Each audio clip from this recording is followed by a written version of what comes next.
Bonsoir. Rencontre inédite autour d'une cérémonie du thé traditionnelle à la japonaise dans une librairie pour enfants de Poitiers. Le public est venu découvrir Tomonori Taniguchi, un jeune artiste nippon déniché par l'éditeur Poitevin Le Lézard Noir. C'est d'abord le trait, les dessins avant les mots qui l'ont séduit lors d'un voyage à Osaka.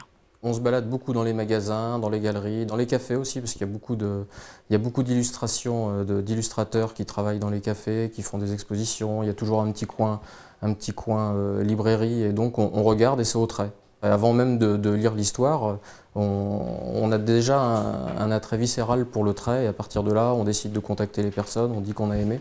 Et il se trouve que c'est arrivé plusieurs fois que certains auteurs nous ont dit que leur rêve était justement devenir réalité parce que quelqu'un en France les avait découverts. Cache-Cache est le premier livre de Tomonori, publié à la fois en France et au Japon par Le Petit Lézard.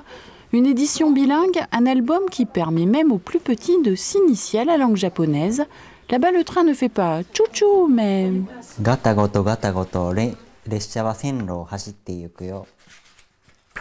C'est pour les petits, pour qu'ils apprennent la langue avec des sons, des onomatopées.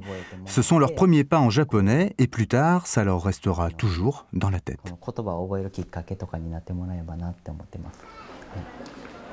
Petit Singe et Lapin Rose sont des personnages universels, compris par tous les enfants du monde. C'est aussi le cas de Moomin, un troll aux allures d'hippopotame, héros finlandais de comic strip créé en 1943 par Tove Jansson. C'est le trésor national scandinave, c'est vraiment le héros finlandais. Et c'est vrai que le présenter au public français a été notre première motivation. Et curieusement, Moomin, on l'a découvert au Japon en fait, puisque les Japonais se l'ont presque approprié, un petit peu comme les Barbapapa ou toutes ces choses un petit peu rondouillardes et mignonnes et rigolotes. Moomin et les Brigands fait déjà un carton.